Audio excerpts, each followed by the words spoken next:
Today in the media conference with Lal Goel, which is brought to you by V4 News, Carunews, V4 Stream, Malnadu TV India, News 𝐂𝐀𝐑𝐔 𝐍𝐄𝐖𝐒, Samvad Saroकार News, Bharat Post News, Gyan and Organ Donation India Foundation. Our endeavor is to enlighten you with the current topic, and today's topic is not only current but very, very relevant. And the topic is dental care for children. Dental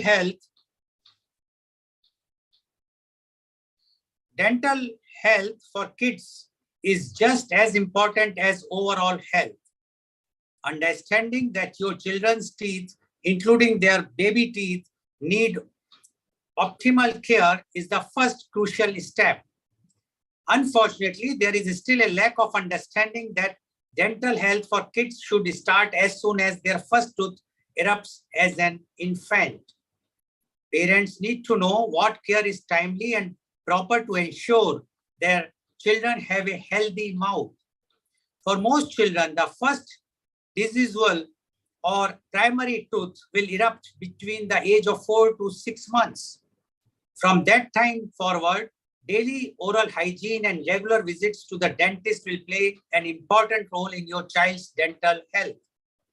The contemporary approach to dental caries management in children focuses on prevention than treatment.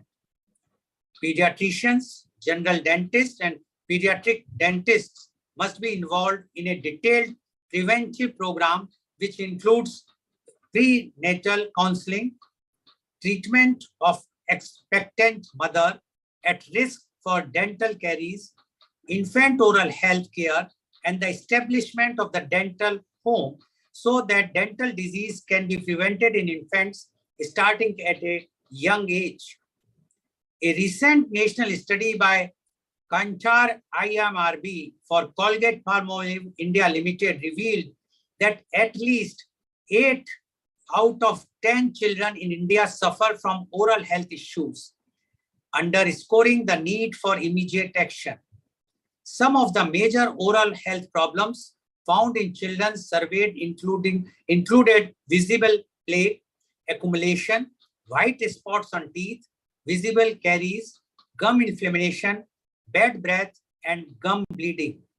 The survey revealed that as many as 2 out of 3 children have cavities or are at a high risk of developing them. High incidence of oral health issues in children was recorded across the country. The percentage in the 4 zones were East India 89%, West India 88%, North India 85%, and South India 64%. Another finding from the survey was the significant difference between the actual dental health condition of children and the state of their oral health as believed by their parents. This evident disparity is mostly driven by low awareness about how crucial oral health is to their children's overall wellness. At least 8 out of 10 parents surveyed believed that their children have healthy teeth, while a dental examination found that around 80% of those children actually suffer from at least one oral health problem. This gap between reality and parents' perception of their children's oral health is most prominent in Kolkata, 92%, followed by Mumbai, 88%, and Hyderabad, 80%. The study also revealed that most children in India do not follow essential oral care practices such as brushing twice daily and regular dental checkup. More than 70% of children surveyed do not brush their teeth twice a day, and more than 60% of them have not been taken to a dentist in the past 1 year. Moreover, the survey pointed out that 8 out of 10 children who consumed sweetened products daily suffer from oral health issues. Around 44% of children surveyed need major dental treatments such as restoration, root canal, or an extraction. Most parents don't know that milk teeth in a child need to be cared for from the time they erupt in the baby's mouth. These teeth contribute significantly to the toddler's overall growth, allowing the child to chew nutritious food while encouraging adequate development of the jaws. This lays the foundation for strong permanent teeth and a healthy smile. The high incidence of cavities and oral health problems in children has its roots in poor care of milk teeth. And to discuss this very, very important and relevant topic, dental care for children, we have a very high profile panelist today. We have three panelists from different parts of India, and they are all doctors and they are all connected with the dental care. So I would like to invite my first panelist guest, and he is Professor Dr. 𝐂𝐀𝐑𝐔 𝍍. Dr. Nair, Professor Nair is the professor and head of oral medicine and radiology of 𝐂𝐀𝐑𝐔 Dental College, Mathura. A native of Trivandrum city, he had a long career at Mangalore, where he finished his graduation in the year 1990 and post-graduation in oral medicine and radiology in the year 1993 from the Mangalore University. A proud alumnus of the prestigious A.B. Shetty Memorial Institute of Dental Sciences, where he spent the first 15 years of his career in academics as a teaching faculty there. In his career as an academician over the last 30 years in teaching postgraduates, he has adorned the post of principal at Mahatma Gandhi Dental College, Jaipur, Rajasthan, and also Mahe Institute of Dental Sciences, Pondicherry State. He has also worked as postgraduate guide and headed the department at Chhattisgarh before joining Mathura 6 years back. He is a much sought after speaker in various dental conferences platforms. He has been trained in CT, MRI, and video fluoroscopy from Zurich University, Switzerland. He has also a fellowship in dental implantology from the University of Genoa, Italy. He is trained in CBCT of maxillofacial region. He had adorned the posts of President of IDA Dakshin Kannada branch and also the President of Indian Academy of Oral Medicine and Radiology too. He has been the editor-in-chief of the Journal of Indian Academy of Oral Medicine and Radiology in the year 2006 to 8. He has more than 26 years of postgraduate guiding experience and has more than 40 publications in both national and international publications to his credit. Being in the Board of Studies External Examinership in various universities and being a member of curriculum revision committees in Rajiv Gandhi University and for the DCI, his vast experience is commendable. He has been a successful practitioner of clinical dentistry for more than 31 years. His area of specific interest are TMJ, orofacial pain, forensic odontology, and CBCT of maxillofacial region. He has won many best paper awards for his presentations in various national conferences and has organized more than 10 national conferences and conventions under the aegis of IAOMR. He has been awarded the most proactive academicians in oral medicine and radiology in the year 2016. Welcome, Professor Dr. 𝐂𝐀𝐑𝐔 𝍍. Professor Dr. 𝐂𝐀𝐑𝐔 𝍍, today in India, the problem which everyone is facing, all the parents are facing about the dental care for their children. And they are blaming directly for the chocolates and all those things. But we would like to know your views about the dental care for children. Professor Dr. 𝐂𝐀𝐑𝐔 𝍍, please. Thank you, and a very good morning to all the panelists. Dr. Goel, thank you for giving us this platform for discussing a very relevant and contemporary issue. And as you had mentioned the various statistics that you had sourced from, it is a very significant part of general health care that a child should be taken care of not after he is born. Now, especially in dentistry, we should understand that the child's tooth formation is in utero, in the fetus stage itself. So when an expectant mother, her nutrition, her way of taking intake of medicines, and her general overall health will affect the child's permanent dentition, not only the milk teeth, but the permanent dentition or the permanent teeth are actually formed in utero itself. So the child's care, as you rightly pointed out, has to be starting from a prenatal counseling for the mother and the father. The parental counseling should start at the prenatal age itself. So before the child is born itself, the teeth should be taken care of before they erupt into the mouth of a born child. Now, when the child is born, they are born with something called as gum pads. They do not have teeth Recording in in the mouth progress.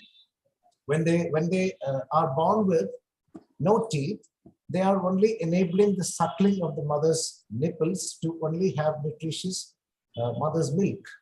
Till the time of almost 4 to 6 months, as you rightly said, after birth, the deciduous teeth, or the so-called milk teeth, will come out of the mouth, will come out of these pads and the jaw formation will start. The very important fact is that the milk teeth, unfortunately, most of the parents think that they are only milk teeth or so-called दूध दांत. ठीक है, ये जाएगा. ये जाने के बाद permanent teeth आने के लिए time है. There is time for this to come. So why should not we just leave it? They just neglected thinking that it is not an important factor which lies down there, wherein the mixed dentition stage, or where the permanent teeth are erupting inside the jaw, forming inside the jaw, and only you see the milk teeth outside the into the mouth. That's a time when the bone growth, the facial growth, the jaw growth, and the various functions of the mouth, like speech, swallow, and all the facial muscular features are developing.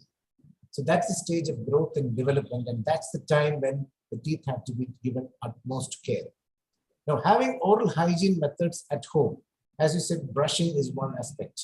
Similarly, having good nourishment in the form of adequate vitamins, adequate minerals, and good diet is an important factor for all the teeth and the gums around it to be maintained. So there should be adequate nutrition with the mother when she's expecting.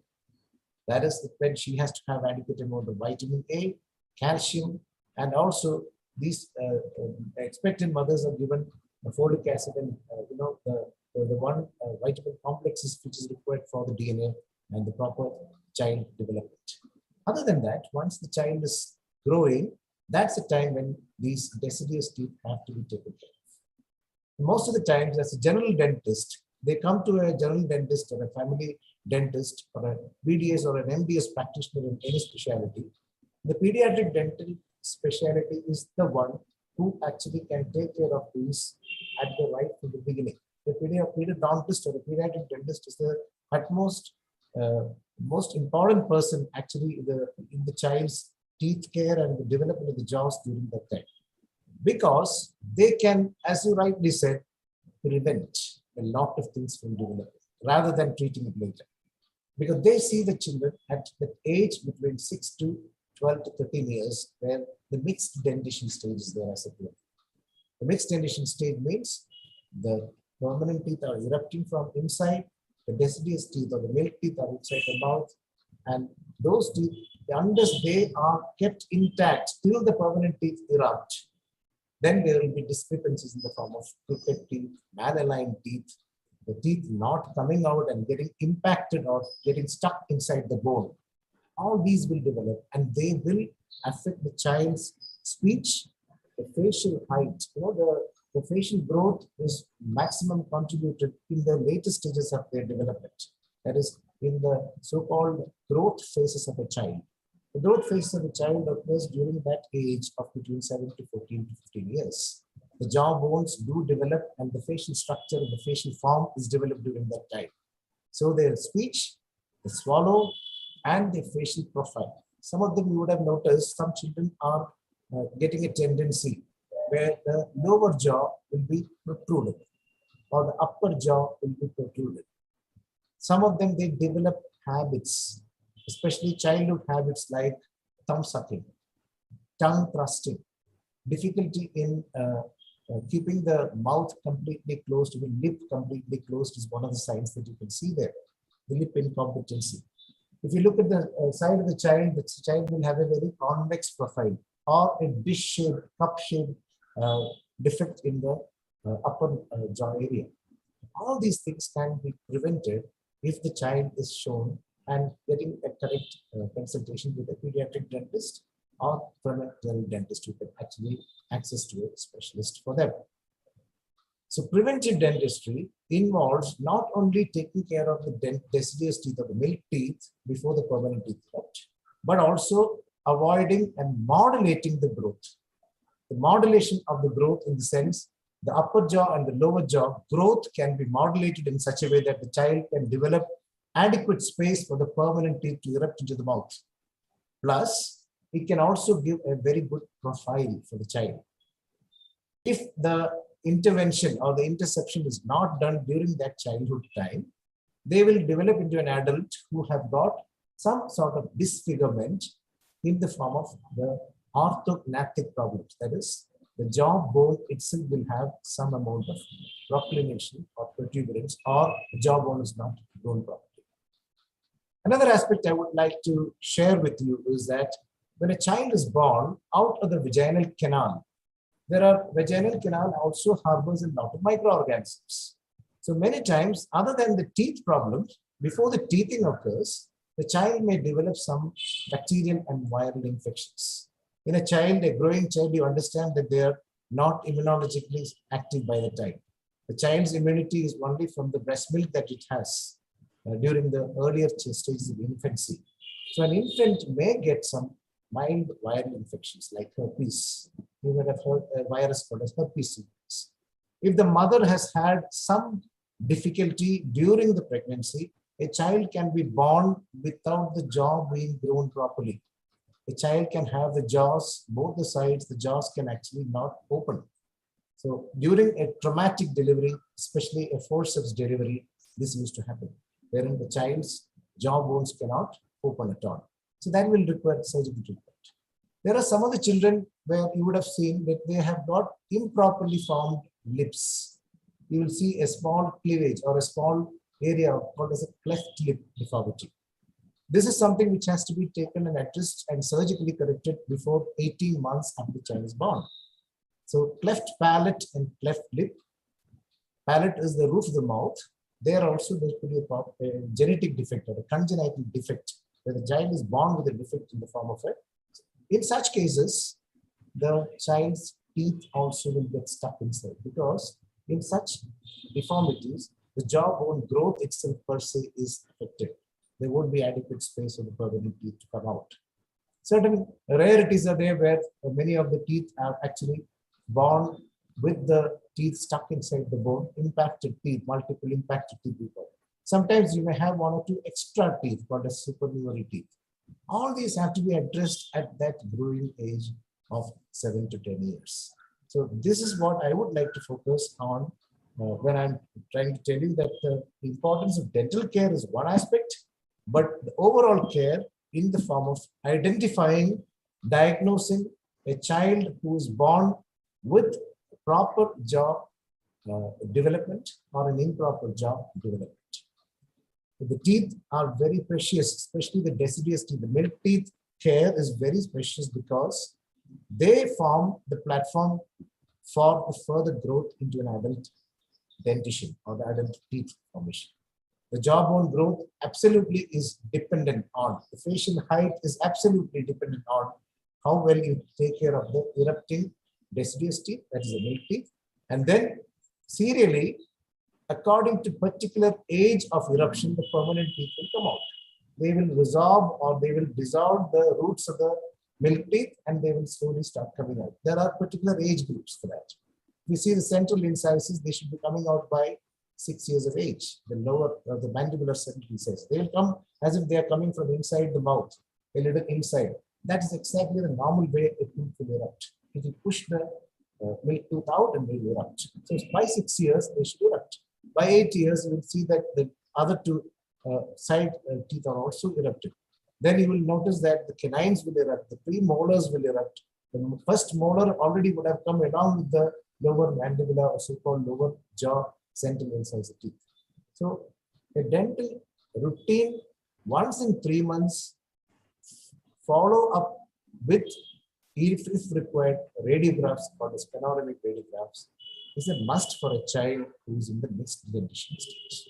The deciduous teeth should be taken care, and the proper eruption of the permanent teeth have to be also ensured by a thorough, routine, periodic checkup by a pediatric dentist also. So that is what I would like to wind up for now, and then pass it on to the other panelists for their special. Thank you very much, Dr. Nair, for giving your views, and I'm sure by your enlightening views, many of the parents who are watching our show will get the fair idea how to do the dental care for the children. Thank you very much. Now I would like to invite my next panelist guest, and she is Dr.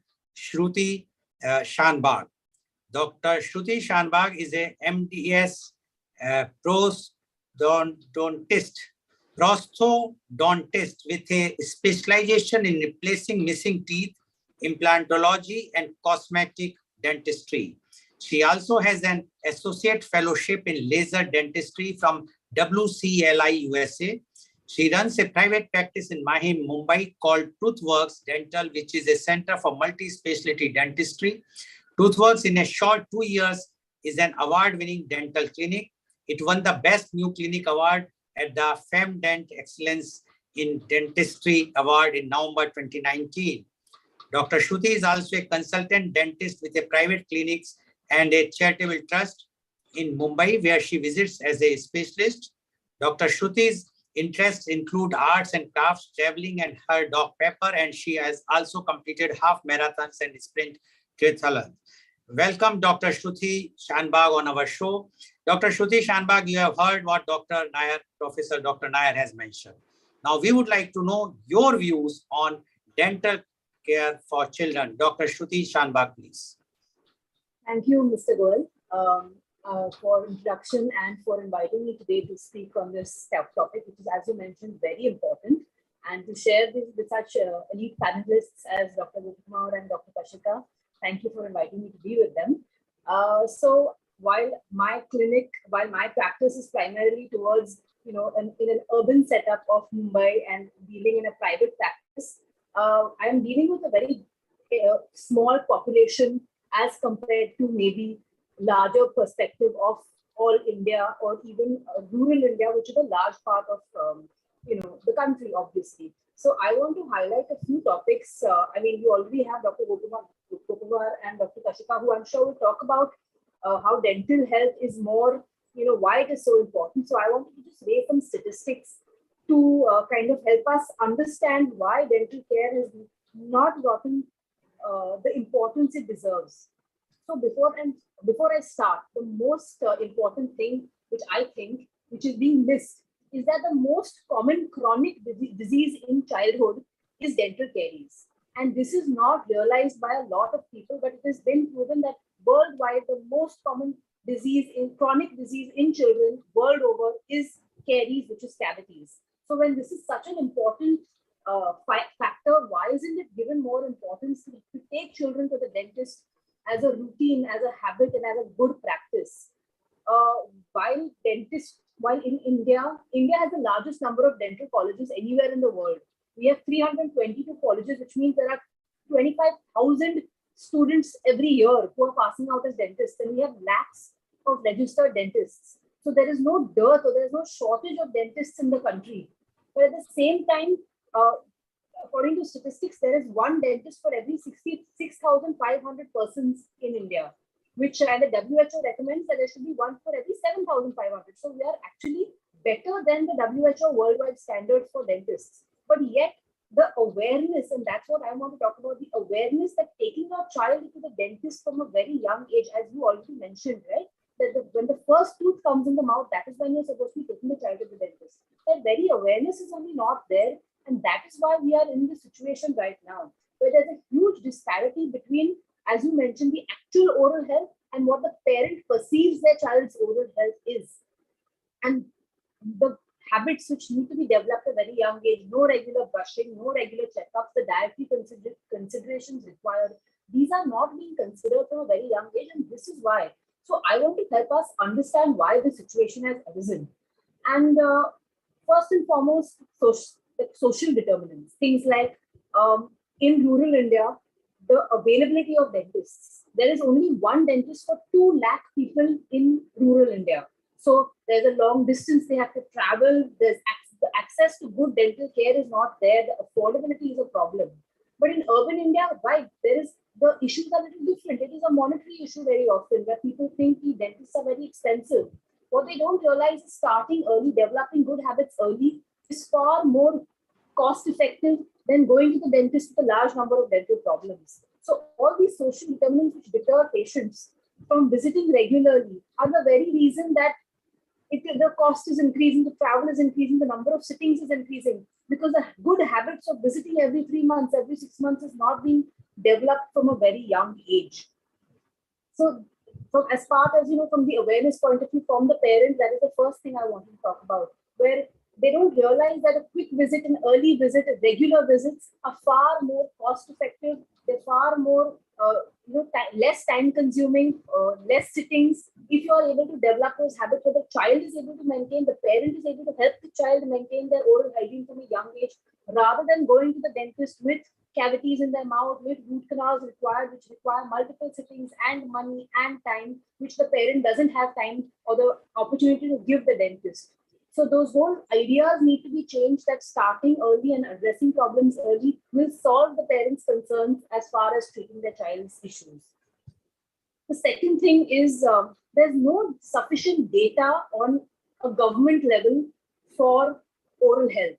This has been a problem from a very long time. The studies show that the last complete oral health study was done in 2003.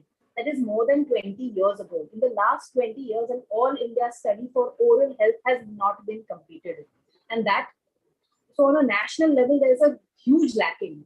There are no policies in place for oral health. There are very little attention given by the government towards oral health. When we have our national surveys, the national health surveys are done every year, but there is no dental questions. There are no oral health questions in your national oral health surveys. Over the years, we have realized that the government has put a lot of focus on a lot of policies. For example, the tobacco ad. When you go to any movie theaters, you will hear that whole story about that Mukesh who lost his life at a very young age. We all know it. We've all seen it. And that is because the government has pumped a lot of money into education and awareness of the tobacco problem. And this is because they have the statistics to show that the tobacco problem is a very large issue. But there are no statistics to show that oral health is a very large issue, that cavities is the biggest chronic problem for children all over the world. So because there is no statistics, there is no money and awareness and policies being developed. Today, the polio program for children is hugely successful because the government realized that polio is a problem. They have put a lot of money into ensuring that the programs of checkups, the polio drops, whether you are living in a big city or in a small rural area, the mothers know that the polio drops are required at this and this time. There's a lot of advertisements when the timing is really happening. There is nothing of the sort for oral health. There is nothing of the sort for dental education, for regular checkups for children, for taking your children to just show your teeth to the dentist to see that the development is happening properly. There is no disease in the mouth. So these issues are, I feel, on a bigger scale, on a wider scale of all India, affecting the average person, because they are not being, as a dentist, me in my clinic can only advise and guide the few patients who come into my clinic. So in a dental college, the doctors, whoever comes into our college, whoever comes into our practice, we can only address them. How do we reach out to the entire country who is not aware that they need to enter the clinic in the first place? That's why we need the policies in place. That's why we need the government support and the advertisements and the, that is why we need the support to be able to reach out to a larger number of people to ensure that the awareness is created. Because dental health, there are enough studies as dentists, we all know that the dental health and the oral health is connected. That dental, everything that affects your body, dentists can identify diseases from the mouth before even our general practitioners can, because we see the signs of the body. But the connection that the mouth is the entry to the body, the mouth is from, every aspect of your body it starts from the mouth. The way your food enters, the way everything starts from the mouth, and that is not the awareness and the connection between general health and dental health is not focused on enough, either by us dentists towards other doctors or other doctors towards us. That collaboration is not there to ensure that there is a systemic, like I said, a collaboration between the dental health and the general health. So our priority is that, if you're having dental issues, you should consider the rest of the body, not just for the child, for adults, both ways. And the same way that the pediatricians should also counsel the parents that going to the dentist is as important as coming for regular vaccines and checkups to the pediatrician. So this disparity is what I wanted to really focus on, that the actual health, what the actual condition, the actual importance given to the child's health versus what the parents may perceive, what society or the policies perceive is very different. And I think starting there would be a great way to help generate that awareness of dental care, the importance of dental care in children. Thank you. Thank you very much, Dr. Shruti Shanbag, for giving your views. And you have made a very important point about the connectivity between the dental care doctor as well as the general doctor, because according to Dr. Shanbag, whatsoever we are eating, it's going through the mouth, and the dental doctor is supposed to be consulted if there is any problem in the general condition of the patient or the child. And similarly, vice versa, whenever there is a problem in the dental doctor should refer to a pediatrician. Thank you very much, Dr. Shanbag, for giving your views. I would like to invite my last but not the least panelist, and she is Dr. 𝐂𝐀𝐑𝐔 𝐸𝐻. Dr. 𝐂𝐀𝐑𝐔 𝐸𝐻 is MDS Pediatric Dentistry. She is the consultant pedodontist at Mumbai. Dr. 𝐂𝐀𝐑𝐔 𝐸𝐻 has done her BDS from Rishikesh and earned her master's degree from the prestigious Dr. R. Ahmed Dental College and Hospital, Kolkata. In her professional journey of over 8 years, Dr. 𝐂𝐀𝐑𝐔 has worked in government setups, private clinics, as well as corporate hospitals like Fortis Memorial Research Institutes and Viditas Healthcare, treating both domestic and international patients, including children with special healthcare needs. In her quest for perfection, excellence, and in order to stay updated with new technology and materials, she has actively participated in numerous CDE programs on restorative strategies in pediatric dentistry and dental traumatology at AIMS New Delhi. She has done extensive workshops on conscious sedation and myofunctional orthodontics. She has several scientific publications of her research work as well as clinical cases in journals of national and international repute. She has been invited as a guest speaker in various educational institutes to share her expertise on importance of milk teeth and maintenance of oral hygiene with their students. She is attached to NGOs and charitable organizations where he has conducted health lecture and checkups. Dr. 𝐂𝐀𝐑𝐔 is a full-time clinician and a consultant in various clinics and hospitals across Mumbai. She is a dedicated clinician, and her colleagues and patients vouch for her punctuality, discipline, meticulous clinical expertise, and delivering highest possible treatment outcomes. She is known for her honest opinions, patience, and good behavior management techniques needed to successfully administer appropriate and best possible treatment to the children. Welcome, Dr. 𝐂𝐀𝐑𝐔 𝐸𝐻 on our show. Dr. 𝐂𝐀𝐑𝐔 𝐸𝐻, you have heard what Professor Dr. Gopa Kumar Nair has mentioned, as well as Dr. Shruti Shanbag. Both have given their views. Now, we would like to know your views on dental care for children. Dr. 𝐂𝐀𝐑𝐔 𝐸𝐻, please. Thank you. Good morning, sir. Thank you, Mr. Goel, for having me here. And thank you, Dr. Gopakumar and Dr. Shruti, for sharing your views and knowledge on a very, very important and concerning topic in these years. Well, very, very rightly said that the oral health and the dental the teeth are very, very important for the overall wellness of a child. So I don't know, but there has been always this misconception that milk teeth aren't that important, and often the importance of baby teeth goes unrecognized and unrealized. And when you suddenly realize it, it's too late, and the preventive aspect is completely ruled out by then, and we have to go on to invasive and painful treatments like root canals, wherein injections are given, things are painful, the children become uncooperative, they don't want to come to the dentists, and many things like that. This is majorly because the awareness, the knowledge about maintenance of oral health, the hygiene goes unnoticed. Firstly, we should know that because of the very fact that we have the presence of two sets of teeth is because they have a purpose to serve. Otherwise, we would have got directly the permanent ones. Why need of these ones? So yes, they are very important, especially in the development and the growth phase of the child. The most important function these baby teeth serve is the chewing and mastication, which everybody knows is, yes, it helps in breaking down the food to smaller components so that they easily absorb later and the nutritional requirements are met, especially in the growth phase of the child. Another important functions they serve is the speech. They help you develop correct pronunciation of many words so that a clear speech is developed and maintained throughout the life. Then very important function they serve is that they maintain the spaces for the permanent teeth to erupt at a proper time, at a proper place when the time comes later. Another very important purpose is they give your child a very good smile so that he's confident wherever he goes, be it making a public appearance, be it a stage performance, be it taking a selfie with family members and friends, or anything. The confidence that develops in a child when you have a healthy, nice smile is next level altogether.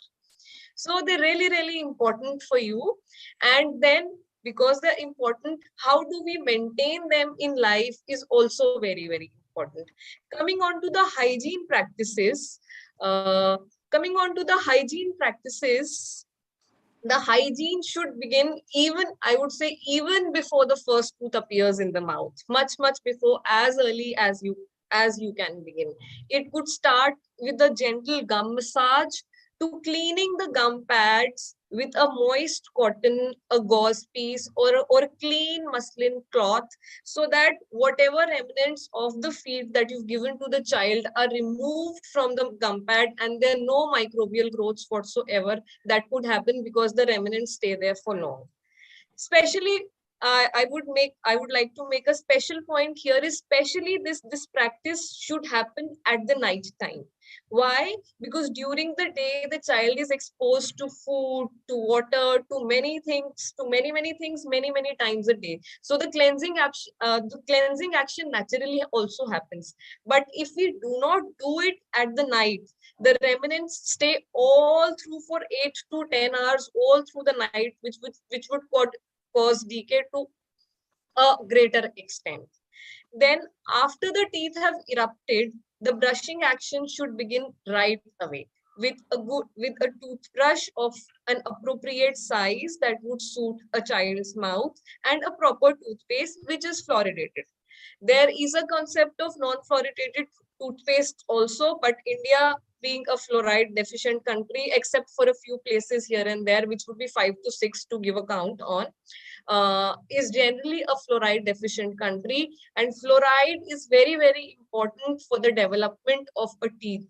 So we would recommend a fluoridated toothpaste. Coming on to the quantity of the toothpaste, yes, that can be regulated depending on the age of the child. If the child is less than 3 years of age, we would recommend to use the amount of a toothpaste that is as good as a size of a rice grain. Correct? That little amount is sufficient to cause the cleansing action, remove the debris, remove the remnants of the food, and give a good oral hygiene. After the child has turned 3 years and beyond, the size of the amount of toothpaste that we use is what they say is a pea-sized toothpaste, which would be enough to give appropriate cleaning actions. Apart from that, apart from cleaning, regular mouth rinsing, I would say, is also very important. Go rinse your mouth after whatever you've put in your mouth is the basic rule that should be followed. At this young age, I would not recommend any fancy mouthwashes or this or that. When the child is below 6 years, we would say use a plain water, just go and gargle. That's sufficient, because we don't want by this age the child hasn't developed the actions of spitting out whatever he takes in. They tend to swallow it sometimes. So we don't want any unwanted content to go inside, which would disturb the general health of the child. So even plain water, the basic oral hygiene measures are sufficient, provided you do it rightly and do it properly. Another very important aspect I would like to cover here is the dietary and the feeding patterns. Few important points I would like to highlight would be: one is the sugar intake. We should restrict the amount of sugar intake we do for a child. A very important tip and trick here would be: a child is very fond of sugar, of chocolates, of sweets. Everybody is. That's okay. But exposing your child to sugar, keep a chocolate bar, have a bite of it, then have a bite of it after half an hour, or have a bite of it after 1 hour, is not advisable. I would rather suggest, take a chocolate, eat it full, go and brush your teeth. Why? Because if you take a bite, the pH of the oral cavity is completely changed. It is all acidic and it begins the demineralization process. By the time the natural defenses of the body come back to normal, which takes about 30 to 45 minutes, you take a second exposure of the sugar, and which would ultimately bring it back to the acidic pH again. So you continue to maintain that acidic pH for a very, very long time, which would cause the demineralization of the teeth, or in general terms, the cavity formation. So the trick would be: have your bar of chocolate, go and brush your teeth, and then you sort it for the day. Another important aspect, as I stated earlier, is the night brushing. Night clean. The brush should be the last thing that should touch your child's teeth at night. If you're giving your child nutrition, multivitamin tonics, syrups, etc., do not give it at the bedtime. Give it slightly earlier, after your child has had their meals. Then ask them to brush and then put them off to sleep. Another important thing is, having a bottle in mouth while dozing off is a strict no from our side. That would cause immense damage to the dentition of the child. There are many times many parents coming to us, "Ye daant aise hi nikle the." While that's not the case. No, you didn't even realize when the cavity caused this much of the destruction that we are in such a sorry state that we can't even treat them to the best of the things that are there. So these habits should be taken care of very, very nicely. For this, we would recommend that after a certain age, like 8 months to 1 year, after when the child starts taking the solid food, try feeding the child 15 to 20 minutes just before going to sleep. Then, of course, this small child won't go for rinsing and gargling. Wipe the teeth and the gum pads with a moist cotton or a gauze piece, so that the remnants are cleaned off, and then put them off to sleep. So these are the few tips and tricks which the parents should know and should practice, so that the hygiene practices can be maintained. And of course, we cannot neglect the regular dental checkups. They say that the first checkup should be done when the first tooth erupts in the mouth, or when the child's first birthday is there, whatever is at the earliest. What we do when you come to us is, we do a visual examination, see whether the teeth are coming at the right age, they are in the right symmetry. Are there any early signs of decay whatsoever present? Are they need to be dealt with at this point of time? What hygiene practices should be practiced so that the progression is slowed down? If a professional intervention like a pit and fissure sealant or a fluoride application is required, it should be done. We can take a few x-rays, as sir rightly mentioned, so that we see the eruption of the new teeth is coming at the right place at the right time. The growth of the jaws is happening at the right time. And this is not just a one-time practice. If you come to us once and then you stop it, it won't serve the purpose. Ideally, every 3 months, come to us to, just follow it up. It's just a matter of a talk of 10 to 15 minutes where you get to know what the exact situation is and what needs to be done so that things can be prevented rather than going to the interventional stages and invasive treatment stages. So a knowledge, a awareness, a zest to just be aware would be, I think, an absolute sufficient thing from a parent standpoint, so that the treatments are not very, very painful for the children and they're scared coming to the dental clinic rather than just having an interactive session with us. Thank you from my side. All. Thank you. Thank you very much, Dr. Arora, for giving your views. And as Dr. Arora mentioned, what one parent should do once even for the infants, how the dental care to be taken. One interesting point which Dr. Arora mentioned, I am sure the children, although they can't understand right now this program, but the parents, whenever they give the chocolate, they say, take a bite, complete one chapter or read this thing, then again a bite. But you have changed. I am sure the children will be very happy to have full bar of the chocolate at one time. I am not sure what about the other streamline of the medicine, which they says don't give the chocolates at the early age. It's full of sugar. So anyway, but it's a good thing to know how to take care of the dental, especially for the children. Thank you very much, Dr. Arora, for giving your views. Now, my first question goes to Dr. Gopakumar. Dr. Gopakumar, everybody is talking about awareness, and we know that today, leave aside about the metros, but other cities in the country, no one knows about this type of dental care for children. Two reasons. First is awareness is not there. Secondly, there is a myth that the dental doctors are very expensive. If you go, means and it is not in India, everywhere they says whatsoever the dental treatment is the most expensive thing. So the patients always feel afraid to go to a dentist. What you said, how to create awareness, who is responsible for the awareness, the government or the Dental Council of India or the practitioners like you all? Where we are lacking, Dr. Gopakumar, please.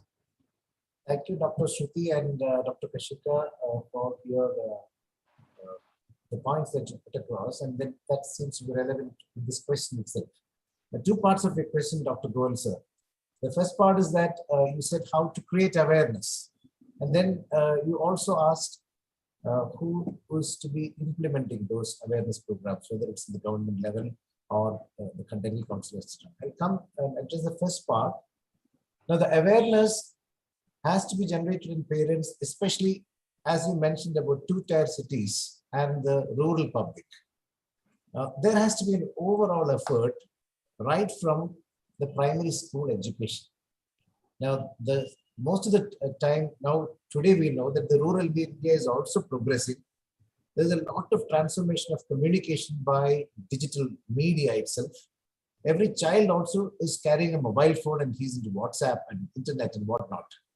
So one way by which we can actually get into the rural India is by incorporating dental awareness programs, dental hygiene practices, and the amount of knowledge that we can give for general health awareness with dental hygiene or oral hygiene practices right from the childhood when the student or a school-going child is being dealt with.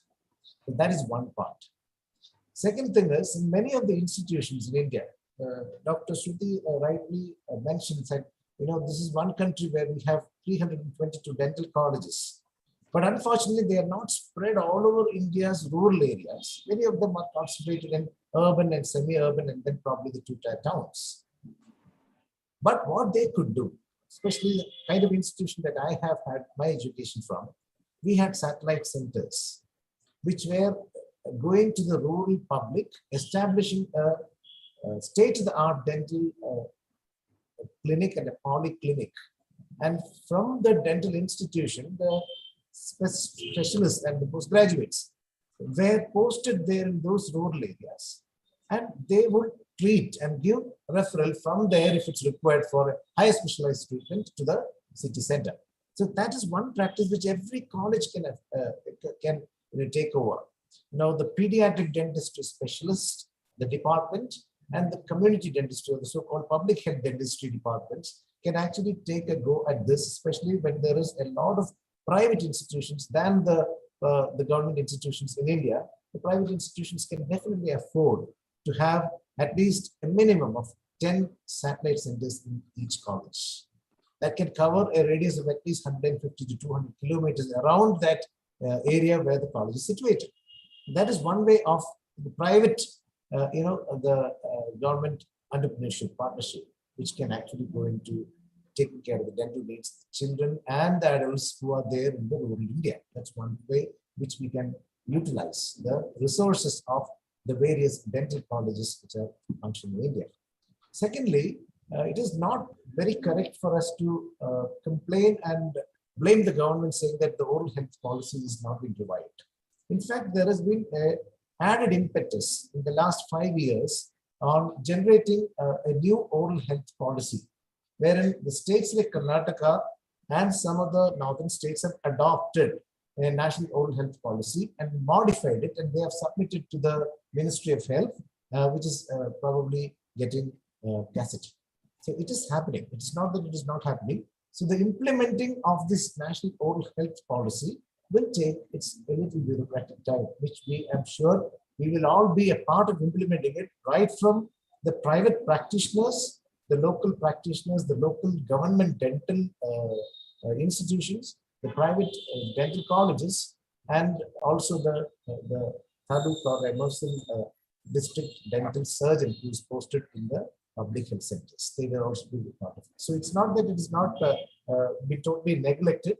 The government is also taking steps towards this.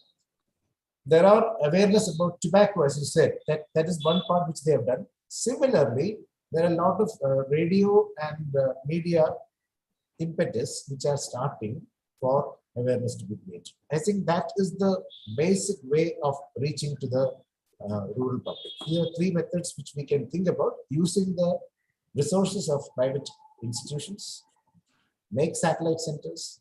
Second is catch them very young when they are in the school itself and make them aware. Because a child, what he learns in the school, he spends the maximum time in the school, not at his home. Once he comes back, he's only for a few hours with his parents, but mostly spending the childhood, the entire schooling time is more number of hours in the school. So what is now taught there, if they are like a sponge, they will take it at that particular time. And that can come back to the home. They will educate the parents. Having a regular checkup by every school, whether it is a kindergarten school or a primary level school, they should invite the dental surgeons, have a routine checkup for all their children who are studying in the schools is also another important program which they should institute. They should make sure that the dental needs of a child is recorded and made aware to the parent, so that he will take that thing saying that, okay, your child's dentition is good, oral hygiene practices is fine, he doesn't require an intervention, or vice versa. He requires so much of treatment, this has to be taken care of. If the school insists on having this program, an institutional program, wherein the child's dental status is recorded by a qualified dentist who is invited to the school, and then checkups have to be done, and the parents have to be made aware periodically. This has to be also found. Okay, thank you very much, Dr. Gopakumar, for saying, and you have stated that the government is also doing, but you have also mentioned that the state of Karnataka. South, we know that in all aspects, although you also belong to South in all aspects leads as far as the health is concerned. Even in organ donation, we have seen what we are seeing in Tamil Nadu, Karnataka, and Telangana, and Andhra, which we can't see even in North India. So North India, where right now you are at Mathura and in UP, there these types of awareness is required. But I'm sure with the effort, it is happening, sir. I mean, it is now happening. We should not be neglecting that part. Wherein now, since the last 15 years, the number of institutions itself in various northern states. If Okay. you look at NCR, Delhi NCR capital region, we have 15 dental colleges. No, Punjab has got so many other colleges. NCR UP is has fine. got so many colleges. NCR is fine, but go ahead from NCR, go to the Yeah. Eastern UP and other places. Exactly. So it is not that it's been neglected, but the awareness has been definitely changing. There are schools which are instituting these things. I'm sure Okay. in the coming years, we will see a more optimistic way of looking at it. Okay, thank you, Dr. Gopakumar. Now my question goes to Dr. Shruti Shanbhag. Dr. Shruti, I asked Dr. Gopakumar, I don't know why he has not replied, some diplomatically, about the costing. Why there is a fear phobia in the general public to visit a dental doctor? Because they myth is that it's expensive, and what the doctor will do, we can do it ourselves. Why we should go to the doctor? That is a very clear type of thinking. It's a myth or whatnot. So we would like to know, because as we know that the medical education is more expensive than the dental education, and everybody knows the donation or the whatsoever the seats which are going under the quota of NRIs, everybody knows in Karnataka and Tamil Nadu costing crores of rupees, while dental not that much earlier. But why? Is it something, equipments which you are using, or the raw material which you are using is more expensive? And if it is expensive, the government is giving a subsidy or giving the concession of the custom duties or not? So we would like to know, understand why this myth is that don't go to a dental doctor, otherwise he or she is going to charge a lot. What do you say about the Dr. Shruti Chandra? Thank you for the question, Mr. Goel. So there are two parts to this answer. I want to divide this answer into two parts. First and foremost, when you go to the dentist will have to first seat you into a chair. The dental chair is a specialized chair made exclusively for, it needs to be made a certain way to be able to recline and fit a 6-foot adult and a 3-foot child. At the same time, it should be able to reach to a height where a dentist of any size can look into it. A light has to be focused directly into the patient's mouth. It has to use certain equipment. So without even any treatments, I need a specialized chair. I need my gloves so I can be hygienic towards the patient. I can use my mask so I'm protecting myself from the patient and the patient from myself. I have to use equipment which is sterilized because it has to be clean and non-infective to the patient. So, and all of this is just to look into his mouth or her mouth. This is the bare requirements. I need to look into the mouth. When you visit a general doctor, the general doctor can sit 6 foot away from you, ask you a few questions, prescribe a few tests, maybe a blood test. And I'm not ridiculing at all what a general doctor does. What I'm trying to say is a whole different ball game what dentists are looking at. I cannot look at someone's face and decide what's wrong with their teeth. I have to look into their mouth. And even looking into their mouth requires so much equipment and attention to detail as far as sanitization, as far as, any thing. BDS is Bachelor of Dental Surgery. The smallest dental procedure is considered a surgery because even if it means drilling into the patient's mouth to remove a cavity, it is a surgical procedure because I'm making a hole in the patient's body. So every aspect of dentistry is actually surgery, right? So if you go to, people think that they're going to a general doctor and going to a dentist is the same thing. But what they need to compare is going to a surgeon and then going to a dentist is the same thing. So the amount of equipment and everything, any treatment I need to do for the patient requires materials. Whether it's a filling material. If it is a, if it's a cleanup, I have to use my scaling equipment, use some polishing equipment. If I have to take an X-ray, I need the X-ray unit. Every aspect of even identifying or doing the most basic procedure requires equipment, it requires materials, it requires attention to sanitization. Every aspect costs money. Nothing is good. My setup costs money, and the constant, if I do a filling with a bad quality material, the patient is going to come back to me in 6 months and give me gali saying 6 mahine bhi last hua nahi. If I have to do it, it has to last for the extended period of time. That means I need good quality work. So every aspect of dentistry is expensive. I'm not saying expensive to what the layman may consider expensive, because it requires that attention to detail. At the same time, a layman would say any surgery is expensive. So yes, dentistry being a surgical procedure will be costly, but it has to be cost effective, not costly, right? So cost effective is the fact that we need to look at, not costly. That's the first part of my answer. The second part of my answer is awareness again, where if I come to the dentist as a lay person, I come to the dentist for just a dental checkup, and the dentist thinks, oh, see, this small cavity is starting, we better address it now, because if I don't address it, it will become worse. So the treatment required is a small cavity filling. Then the patient decides it's just a cavity, chhod do, nahi kuch hoga. He comes back 6 months later, the small cavity has become a bigger cavity. Now it requires a root canal, more procedure, more money. That's become more expensive. Then maybe the patient said, oh, it's too expensive, I'm not going to do it. He comes back 6 months later, there's no tooth in the mouth, the tooth is completely broken down. So we need to remove that broken tooth and replace it with restore it to some kind of prosthesis. Even more money.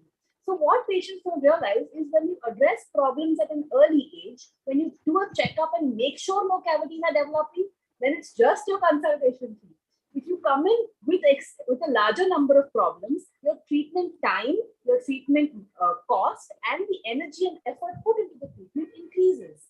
So this is where we come back to the whole, what you can do at home to maintain good dental health, what you can, the awareness to do your regular dental checkups. It comes down to that. Dentistry is not expensive, but the neglect of dental problems is. It is just that we wait too long to address problems that the cost and the time and the treatment goes up. And this is what people don't realize. So if, yes, the layperson thinks dentistry is expensive because they're coming in at a very late stage. As Dr. Kashika said, they're focusing on treatment and not prevention. While we are singing the same thing, we should focus on prevention, not treatment. If you focus on prevention, the dentistry is not expensive. Okay. Okay, thank you, Dr.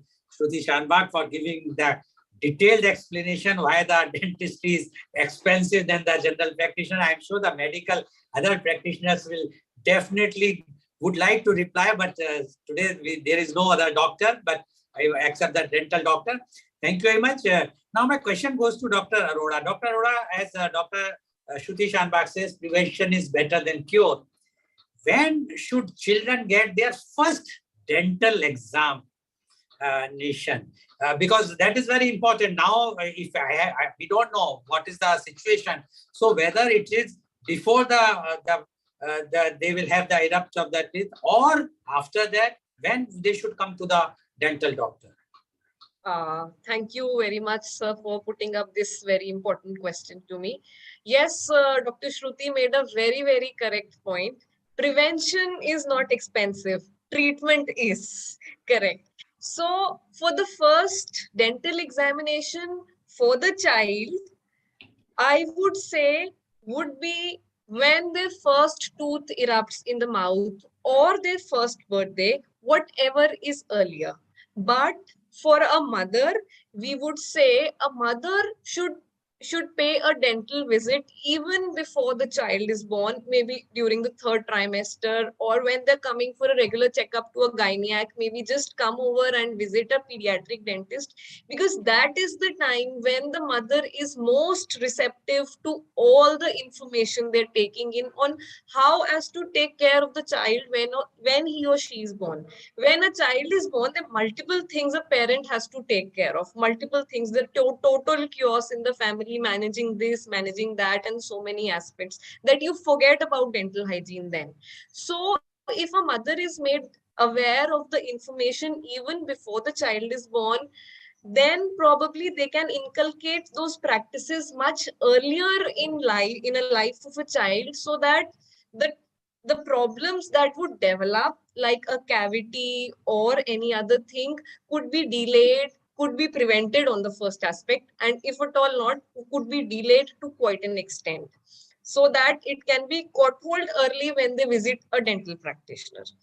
Then for a child, yes, I would suggest as early as maybe when they're 6 months of age, so that we can see whether the development is happening normally or not.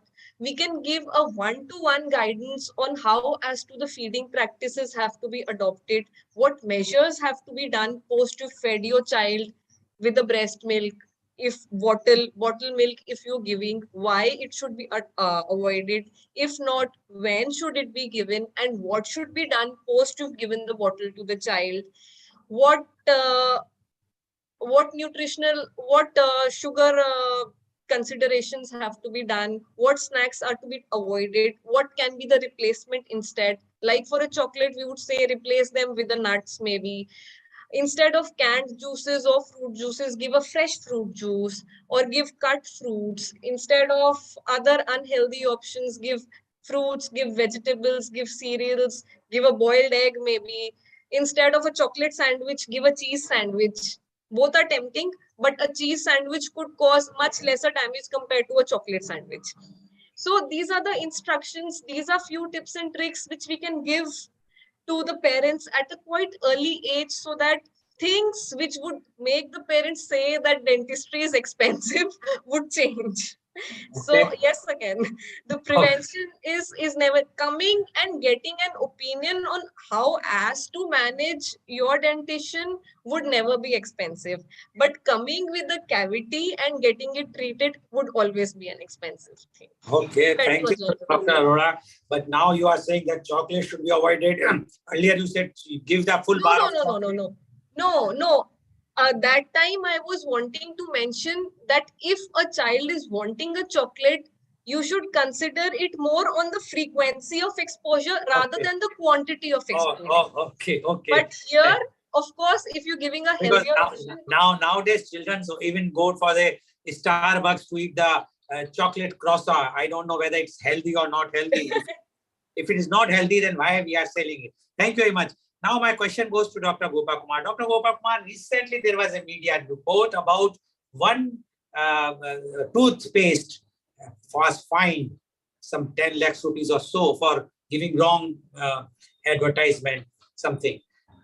That is okay for the adults, one can understand. But think of a child or children, as earlier panelist has mentioned, that they should use the toothpaste. Now, how a parent will decide that which toothpaste to be used, whether the toothpaste which is claiming that this toothpaste is very good, full of fluoride, etc., how the parent will come to know? They will just see the advertisement. They have no other option. Or the dentist, whatsoever the dentist says. But as you know, the dentist visit is very less. So the parent which is giving the toothpaste, it is only just after seeing whatsoever is available, good looking tube, etc. What do you say about this, Dr. Gopakumar? Yeah. Coming about the so-called cosmeceutical and pharmaceuticals. Now, there are toothpaste of two kinds. Now, what we routinely use are cosmeceutical toothpaste. They are not really medicated toothpaste. Now, most of the companies which we see as an advertisement, for example, the ones where we can buy it from a provisional stores or a grocery shop or a supermarket, is not a medicated toothpaste. There's a difference between these two. So what we routinely require is a medium, that is the toothpaste, which gives a little freshness. Most importantly is the technique of brushing and the frequency of brushing. Any toothpaste you use, the brushing technique, if it is not proper, if the brush bristles are not reaching the corners and the joints of the teeth, that means the way the teeth are contacting each other, in those areas, if it does not clean, no toothpaste can be of any use.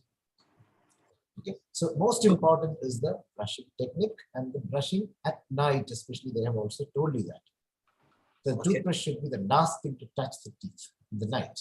After that, no more eating. Coming to the specific toothpaste which are required for children, fluoridated toothpaste are a must, because fluorides do have a property of anti-decay or anti-caries. It is not that we are fluoride deficient in the mouth. We may get fluorides enough in our milk. There are some iodized and fluoridated salt. There are some total dissolved salts in our consuming water itself. If you eat fish and other meat products, there is enough fluoride. If you are drinking tea, there is adequate fluoride from the tea. But for local application, that is for local protection of the surface of the teeth, you will require to have at least twice brushing with a fluoridated toothpaste. Now, how far a child can be subjected to this fluoride exposure is only after 3 years of age.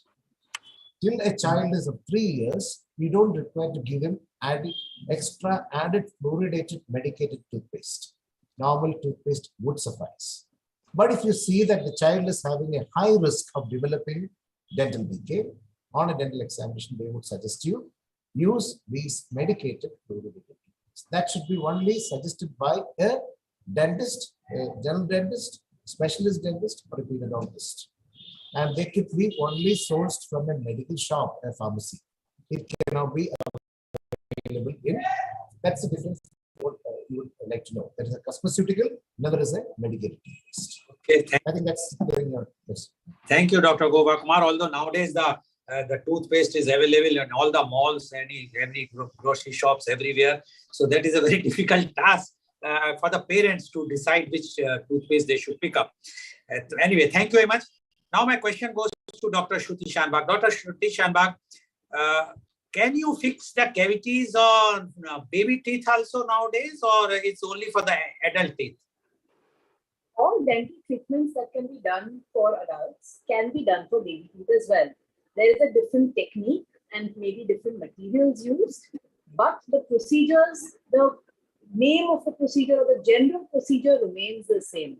The difference is allowing the procedure to be more smooth. There's a little psychology that the dentist will involve in using a child to make sure that they're that much more comfortable, that they're that much more, not in pain or not troubled by the procedure, so that their experience is not traumatic, so that they leave the dentist office with a smile on their face. Those are the things that the dentist, as a pediatric specialist in particular, focus on. Yes, the cavity has to be filled, but the general experience of the patient of the child should also be good, not painful, not stressful. It should be the experience should be like him feeling, yes, something good has happened for my betterment, and not that he has undergone a painful traumatic procedure. And that kind of allows a child to grow up with a healthy thinking towards dentists, that it's not a scary place, that it's not a painful place. And those are the factors that the pediatric dentist focuses on. But yes, the health of the child, the health of the tooth is not of compromise. Okay. So yes, to answer your question, yes, cavities can be filled. They should be filled. Okay, thank you, Dr. Shruti Shanbhag.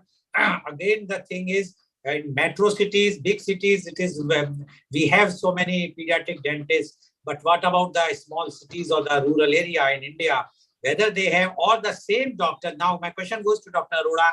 Whether the same doctor, you being a pediatric dentist yourself, that a dentist and a pediatric dentist, now when we are talking of a child or the baby teeth, whether the cavities can be filled up by a normal dentist, or it has to be done only by a specialized pediatric dentist only. What do you say about this, Dr. Arora?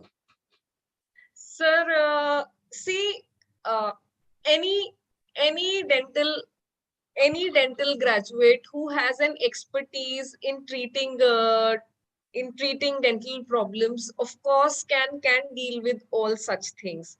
It is the decision should be made on a personal choice in the benefit of the patient. If the patient is turning unmanageable in a dental situation, if the things are going traumatic for them, if they're not allowing the basic procedures to happen, of course a role of a pediatric dentist cannot be ruled out, because we are trained in a certain way so that the behavior management skills can be brought into picture, wherein how to deal with a 3-year-old is very, very different from how to deal a 30-year-old. So that basic sense of development is where a pediatric dentist would focus. But yes, if there is an inaccessibility of a pediatric dentist, any day, if there is a problem with your child, visit any expert who can give you help at that point of time. This excuse that because there was no pediatric dentist, the condition worsened, is not an excuse, is a neglect. Okay, thank you, Dr. Kashika. I know this is a difficult question for you. Being a pediatric dentist, you cannot say only pediatrics can do. You have to be very diplomatically right. But yes, you have made a correct point that in case if the child is having problems, and if the normal dentist, one should try to consult the super specialist or specialist. Thank you very much. Now my question goes to Dr. Gopakumar. Dr. Gopakumar, although last time you have not given the answer of my question, now I am framing it in another way. Insurance companies, when we are taking the insurance, they always have a clause not for the dental treatment, they are not covering. And why it like, and when Dr. Shruti has mentioned that it is a surgical procedure. So when all types of surgeries are covered, why the dental procedures are not? After all, as our panelists mentioned, that it is very important for the health, general health also, when the dental care is very important. So why the insurance companies are not covering this aspect of the dental care? What you say about this, Dr. Gopakumar? Just to add upon the previous experts, Dr. Kashika's points, a pediatric dentist should be consulted whenever it is possible by a general dental practitioner who runs a multi-specialty clinic, per se. A pediatric dentist should be a part of their team. It is not, the previous dentist, wherein, and please remember one thing, all of the people who are listening to this panel discussion today, please understand today's dentistry is not painful at all.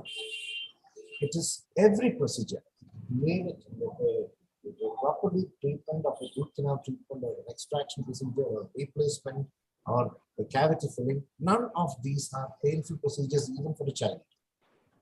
So that one bit they can remove it. 19th century dentistry was painful dentistry.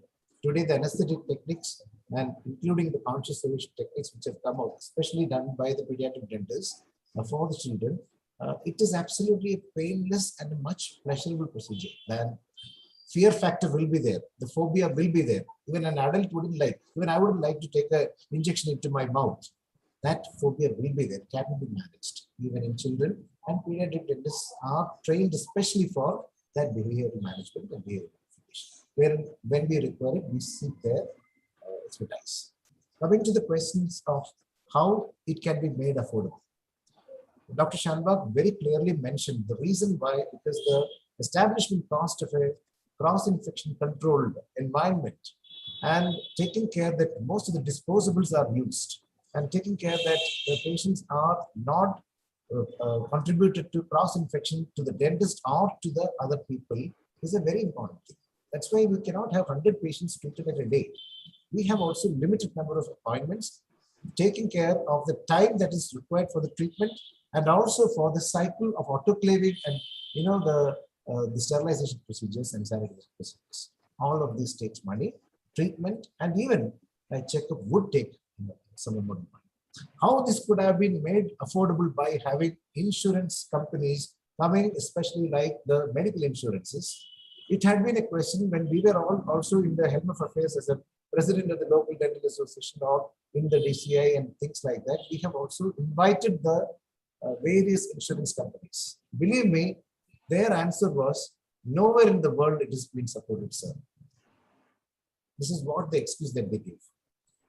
Some of the private dentists, what they did, they made a program in their own base dental clinics saying that you pay a small EMI, even if you do not have a dental problem. As a family dental program, we will have an insurance claim from our dental clinic. You pay a very meager sum amount, even though you do not have any issues. You make a little payment by the time you come with some problem, and then it can be reimbursed and it can be done by just like a dental insurance program in the mere dental clinic setup. That does not work in rural India or in major parts of the country.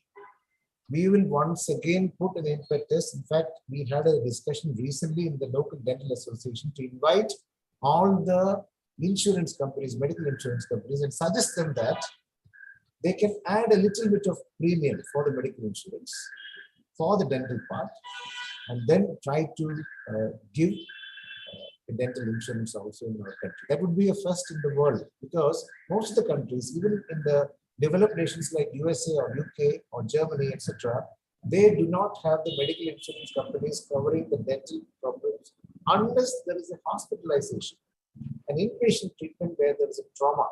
Let's say a maximization trauma, teeth have been broken, jaw is broken, and they have been treated in the hospital with an intensive care unit, a facility, etc. Only then they were giving the insurances, even abroad. Unfortunately, the myth in the general public that dentistry is more of cosmetic part. without realizing that a tooth lost is a functional loss. A tooth lost or a tooth not replaced, a tooth not in the proper position is a functional loss. Okay, from the front, the anterior region, that is in your smile area, it could be considered cosmetic, but even then there is function. So functional loss, this particular thing, anything which is considered, for example, a finger is lost here, we call it a morbidity, an injury leading to a morbidity. There is a percentage of morbidity which is given, saying that you are physically challenged after that. A handicap has occurred to you, that much of morbidity. Unfortunately, other than the jaw trauma and jaw loss due to some diseases, it has not been considered as a morbidity. That's the reason why they have not been included in the insurance packages. An implant replacement is a very expensive procedure, because one factor which Dr. Shruti had mentioned, probably I just missed out that time, is that most of the materials and the type of equipment that we use are imported. None of these quality materials are available from our own country. Whether it is a cement which we use to fix a tooth, whether it is a cavity restorative material, most of these products unfortunately are not produced in India. That's why the expenses. But my question to you is, Dr. Gopal, is there a custom duty because that's why it's expensive, or it's a costly there only and they are? It is costly there also. Even abroad, dentistry is expensive. There is no custom duty in India on that. Not extra. There are a lot of equipments and our materials which are in fact subsidized for customs duty because they all come under medical products. The government cannot be blamed for that. I think this is a new product. The new probability of having startups in India, make in India projects. They should actually think about actually making these various products which can be used by our own dentists. An implant, even a small burr which we actually use for shaping the tooth and cutting the cavity, is also an important one. And it can't be reused for a long time. All these has to be changed for every patient. Okay. So that is why the expenses. Okay. Thank you, Dr. Gopakumar, for giving your views. And we will definitely pursue our efforts to actually create an awareness in the insurance companies, and then suggest them that an added meager sum of amount along with the medical insurance premium, probably we can. I think they don't have faith on dentists. They feel that the dentists are just putting it as a cosmetic thing. It's not a cosmetic thing. Earlier, one can think, but nowadays it's essential for everyone. And as doctors people have explained that it is really essential. Thank you very much. You do not have teeth on one side, itch you on the other side, it will cause a jaw problem. And itch you inefficiently, you are going to cause a gastric problem. Once the undigested food goes inside, your entire health is affected. Okay, thank you very much, doctor. Now my question goes to Dr. Shruti. The time is short, so very small. This thing, when the baby or the child should start flossing? So I think Dr. Kashika is better. Okay, so I will pass this question to Dr. Kashika first. Okay, I will come to you the next. Dr. Kashika Arora, what about the flossing thing? So, sir, here I would mention is, unlike the permanent tooth, the milk tooth do not have tight contacts. The contacts are very, very open. So, the thing of flossing at a very early age is not required, unless and until, yes, the contacts are very, very tight. There are children where we anticipate that in future crowding and malocclusions are going to happen, where tight contacts are there.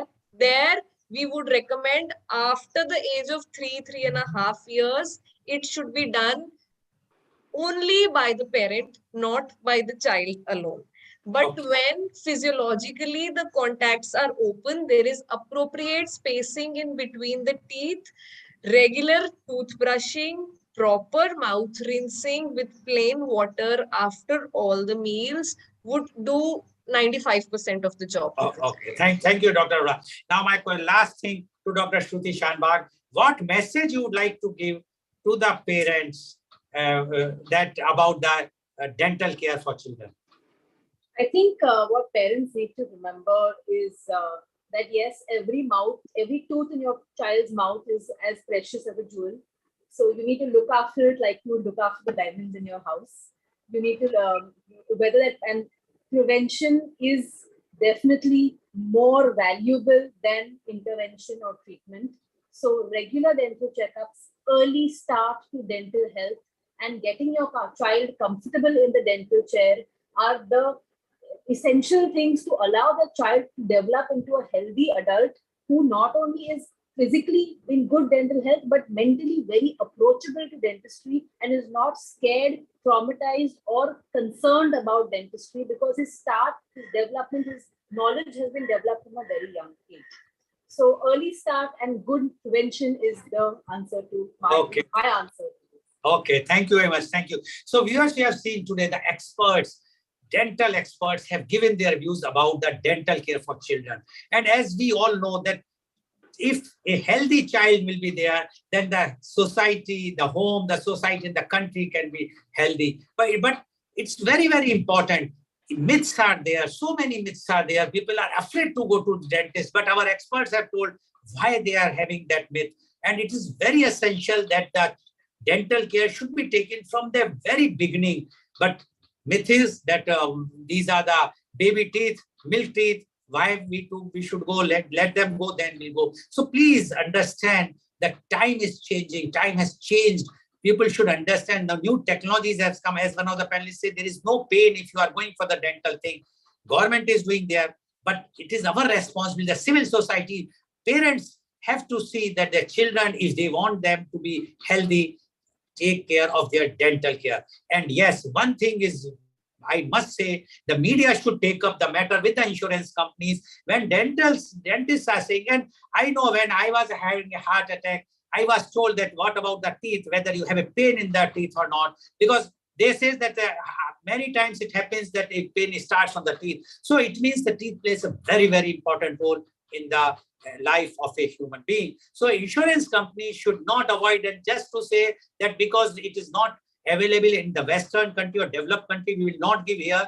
There are many things which the developed country, the medical insurance are giving. Are they giving here? No. So it's not. We should not compare that. We should understand that in India, this is where the more and more emphasis is required now, so that a healthy child can become a healthy adult. Thank you very much. And today's program has been live telecasted by V4 News, Carunews, V4 Stream, Malnadu TV India, News Now se Samvad Sarocar News, Bharat Post News, Gyan, as well as shown live on Facebook and YouTube. And our endeavor to bring to you every day a new topic. And tomorrow is a bit special program because we are conducting a program with a university called United University Prayagraj, and the topic is ethical and legal paradigm of organ donation. And as you know, being the chairman of Organ Donation in India Foundation, I am going to be the keynote speaker in this. And about 400 students, I was told, will be joining, 200 plus students from their medical college and 200 from the other faculties. They will be joining in the auditorium. I will be giving first talking about the organ donation. Then they are going to ask live questions. I will try to answer, although I am not a doctor, but I will try to the best of my knowledge, live answers to those questions. So please tune in tomorrow for media conference with Lal Goel at 10:30 a.m. Thank you very much, Dr. Gopakumar and I, for joining and enlightening. And I am sure the students who are learning from your 𝐂𝐀𝐑 Medical College, Mathura, are going to be very enlightened doctors, and they are going to create new waves in the history of medical, especially the dental science in India. Thank you very much, Dr. Shruti Shanbag and Dr. Kashika Arora. You have given the inputs and you have given those things which today a parent wants to know, because these types of things are not coming in any of the media channel. They are just busy in the political issues, but they should come out. The main media should take the views of the dental things so that more and more awareness can be created. Thank you very much. And thank you all the viewers. I am sure today's program is very much enlightened. Please see to it that your child should do the brushing and the mouth rinsing every time and whenever he or she eats, and in the night before going to sleep. Thank you very much. Thank you, viewers, for watching our show. Thank you.